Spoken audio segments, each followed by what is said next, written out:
waxa uu ku foogan yahay difaaca qaranka iyo buuxinta kaalinkii ay gabtay hooyo Ardo oo aragga beeshay iyadoo uguba balse dhashay wiil iyo gabar aysan weligeed arag. gurigan waxa degan askari booliis ah oo la daaladhacaya sidii uu caawin lahaa xaaskiisa oo dhawaan xabadii madaxa uga dhacday taasi oo aragga beeshay sidoo kale toona qaranku ka doonayo inuu guto waajibaadkiisa shaqo ee askarinimo. alifle booliis Maxamed Barkhadle aroortii intuusan u kallihin shaqada waardiyaha ayuu dabka u shidaa qoyskan wuxuuna u diyaariyaa raashinkii ay 2 cisho cuni lahaayeen. xilligii aan imaado yaa wixii xataa bari ay cuni lahaayeen isku dayaa inaan u diyaarin karo oo meel wax kale to arxan ah ma jiro iyaduna dabna ma arkayso biyo ma shuban karto ilmaha leeyla fadhidaa oo meeshii la kuudaa bartaan kaga tagaan ugu imaadaa. 5 sano ka hor xabad meel fog laga soo gamay ayaa madaxa fariisatay hooyo Ardo oo maraysay dhabarka hotel Cascasay Kismaayo waana tan arag la'aanta u keentay. amar alla iyadoo iska socota yaa xabado meel raashimo iyo wax lagu qaybsanayay oo dad macaawina lagu siinayay yaa qolyihii macaawinada qaybinayay xabadii isku fureen xabad wiifto oo darbi ku dhacda iskaga dhacday dad islaameed baa qaaday kadib baa aan telefoon la iga soo sheegay meel aan wax uga tari karana ma ahayn 3 bilood kadib markaan koorsadii soo dhameystay iyadoo kala bogsatay aan u imid. hooyo Ardo riyadeeda ayaa ah inay dhaayaha saarto caruurteeda si ay ugu undhakuulato dhallaankan soo koraya. way dhibaataysanahay inay cadi inay madooyo ma arko inuu masku soo socdo ma arko ninkeena nin qaran Soomaaliyeed waaye waxaan rabaa ka codsanaa madaxda Soomaaliyeed inay ilaahay dartiisa wax igu qabtaan ee garab isiyaan meel ay joogaanba.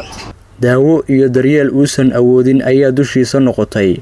dhakhaatiir dhowr ahna waxay u sheegeen inaan indhaheeda waxba laga qaban karin.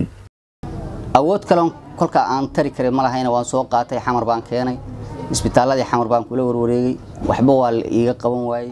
balse cisbitaalka Erdogan oo kaashanaya dhakhaatiir Ankara fadhigoodu yahay ayaa ku wargeliyay in la daweyn karo indhaheeda waxayse ku xireen ogolaansho safar caafimaad inuu ka doonto dawladda taasi oo ku noqotay caqabad kale.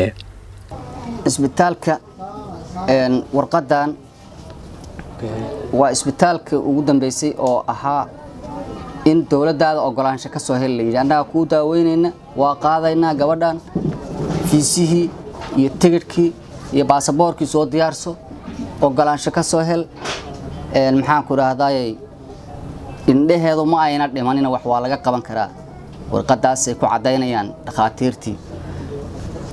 markaan tan ka soo rujuucay wasaaradda caafimaadkan ula imid tii wasaaradda caafimaadkuna waa tana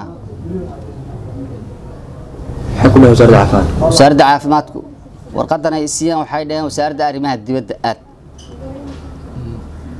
wax kale jawaabay imayna siinin iyo wax faahfaahin oo kale waxba toona imay siinin. wasaaradii kale markaan tagayna waxa ila hadlaba waa waay saan isaga dawreega ku daalay baan iskaga tagayba. Sagal Maxamed oo diris la qoyskan ayaa ka marakacaysa duruufaha ay soo taraya ee daashaday.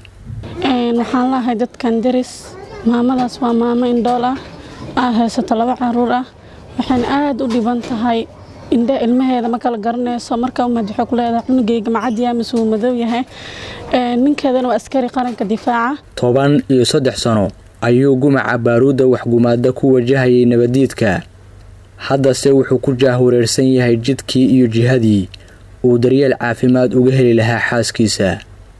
Maxamed Muuse Tarsan warbaahinta qaranka Muqdisho.